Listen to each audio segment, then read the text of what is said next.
AI summit में हमारे वजीर आजम को तो नहीं बुलाया जाता। एआई समिट हो रही है, हमारी भी तो 240 मिलियन की आबादी है।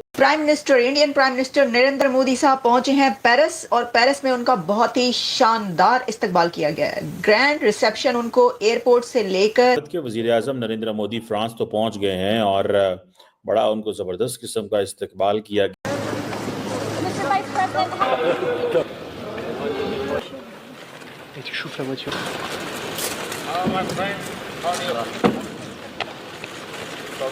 प्रधानमंत्री जी की दो शब्द अपनी और मैक्रोन के अलीजे पैलेस में लाइमलाइट में रहे मोदी साहब।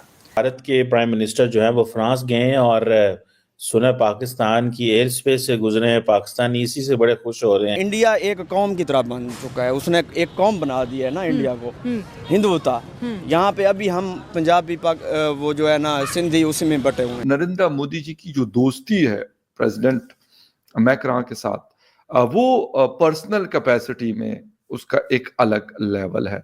ऐसा रिसेप्शन था जो हमेशा ये ट्रेडिशन है कि इंडिया का प्राइम मिनिस्टर जब भी पूरी दुनिया में कहीं पर पहुंचता है तो उनका डायस्पोरा जिस तरीके से उनको वेलकम करता है, दैट इज फेनोमिनल। और देखिए पीएम नरेंद्र मोदी फ्रांस के पेरिस पहुंचे हैं। एयरपोर्ट पर पीएम मोदी को गार्ड ऑफ ऑनर दिया। साहब को के ये लिखना my friend welcome to Paris, वो लगता है ना कि दो बडीज हैं।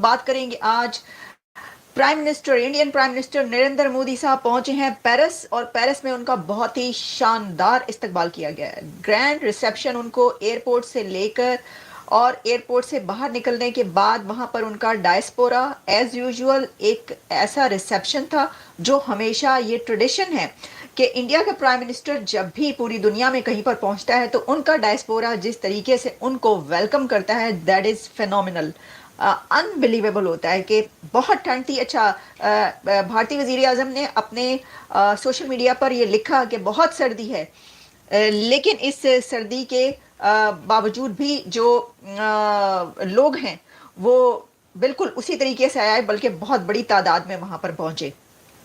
तो एक तो ये कि उनका जो रिसेप्शन है बहुत ही ज़बरदस्त रहा, लेकिन इसकी हम कुछ जो बड़े पॉइंट्स हैं उसके ऊपर हम अभी बात किए लेते हैं। वो ये है कि जो ग्रैंड डिनर एक अलीजे पैलेस में दिया गया, तो अलीजे पैलेस में लाइमलाइट में रहे मोदी साहब। मोदी साहब को जो प्रेसिडेंट मैक्रोन है उन्होंने कैसे वेलकम किया? मोदी साहब को वेलकम करने के लिए प्रेसिडेंट मैक्रोन जब वहाँ पर पहुँचे और उन्होंने मोदी साहब से मिले, तो बल्कि जब मोदी साहब पहुँचे हैं पेरिस के अंदर, तो प्रेसिडेंट मैक्रोन ने सोशल मीडिया पर अपने लिखा, ट्वीट किया कि welcome to Paris my friend Narendra Modi, my friend Modi welcome to Paris. अब आप ये देखें कि ये नहीं लिख रहे कि जी मैं भारतीय वजीर आजम इंडिया के प्राइम मिनिस्टर मोदी साहब पहुंचे हैं और कनाडा के जस्टिन ट्रूडो साहब पहुंचे हैं, और वहां से देखें जो उन्होंने जिस तरीके से वेलकम किया है मोदी साहब को कि ये लिखना my friend welcome to Paris, वो लगता है ना कि दो बडीज हैं।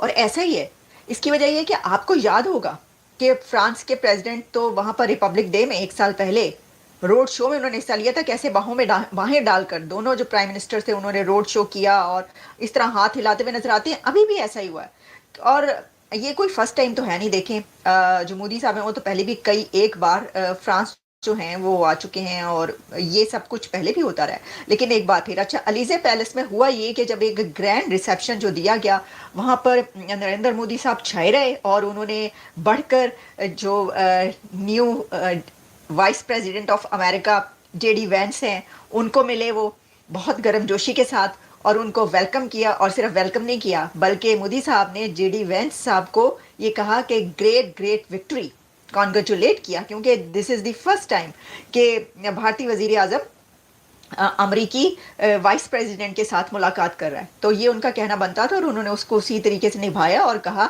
कि आपने एक ग्रेट विक्ट्री हासिल की है। ये एक तरीके से आप कह सकते हैं कि जेडी वेंस वाइस प्रेसिडेंट के लिए भी कॉन्ग्रेचुलेट था और प्रेसिडेंट ट्रंप के लिए भी कॉन्ग्रेचुलेट था, यानी रिपब्लिकन पार्टी के रिपब्लिकन जो है एक बार फिर जो आए हैं तो एक ग्रैंड विक्ट्री लेकर आए हैं और ऑलमोस्ट उन्होंने क्लीन स्वीप किया। तो उसके ऊपर नरेंद्र मोदी ने उनको जेडी वेंस को मुबारकबाद पेश की। अच्छा, अब हम जो है एक तो ये कि उन्होंने कहा कि ग्रेट विक्ट्री, जेडी वेंस को बड़ी उनकी तीनों बात करते हुए नजर आ रहे हैं। कई एक जगहों पर हमने ये देखा कि vice president JD Vance, president Macron और प्राइम मिनिस्टर नरेंद्र मोदी ये एक ही जगह पर इकट्ठे खड़े होकर बातचीत करते नजर आ रहे हैं। मोदी साहब नवाज शरीफ साहब के घर आ गए थे सर, मैं उससे ज्यादा क्या आप कह सकते हैं कि एक एक्सट्रीमिस्ट सोच का आदमी ऐसा नहीं घर आ गया, वो आपसे गुफ्तगू करने आया, आपके साथ मामलात ही बेहतर करने के लिए आया, वरना वो क्यों आता। उस नवाज शरीफ तो लेट के ही बिल्कुल जो है वो करना चाहते हैं ना, लेकिन to be fair with Pakistan में चाहे नवाज शरीफ हो, आसफ जरदारी हो, इमरान खान हो या फिर जनरल बाजवा थे, इनका कंसेंसस था कि हिंदुस्तान से ताल्लुकात अच्छे होने चाहिए, लेकिन जवाब नहीं मिला। और आप देखें ना कि वो घर तो आ गए, लेकिन बाद में उन्होंने कश्मीर में जाके जो 370 किया उसका क्या करें, और जिस तरीके से उन्होंने कश्मीरी हिंद मुसलमानों के साथ जो हो रहा है वहाँ पे, उसको आप कैसे इग्नोर कर सकते हैं।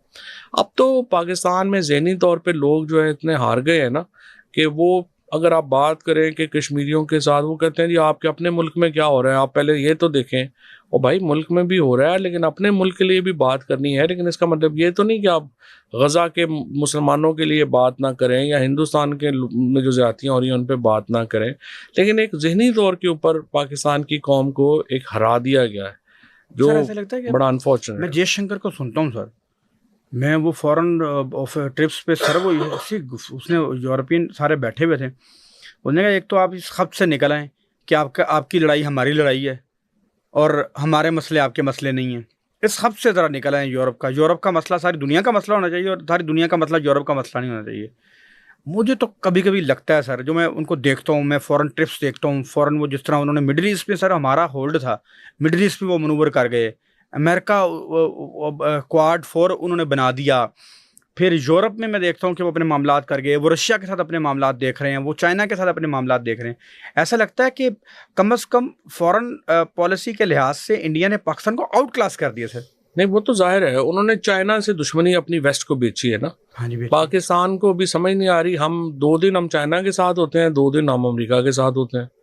पाकिस्तान के अंदर हमें पोस्ट कोल्ड वॉर हमारी इंटरनेशनल पोजीशनिंग क्या होनी है, इस पे कोई सीरियस काम नहीं हुआ। अच्छा। और ये एक बहुत संजीदा एक मामला है और मसला है। इसके ऊपर पाकिस्तान में एक बड़ी जो है वो एक एकेडमिक डिबेट चाहिए पहले, कि आखिर हमने करना क्या है।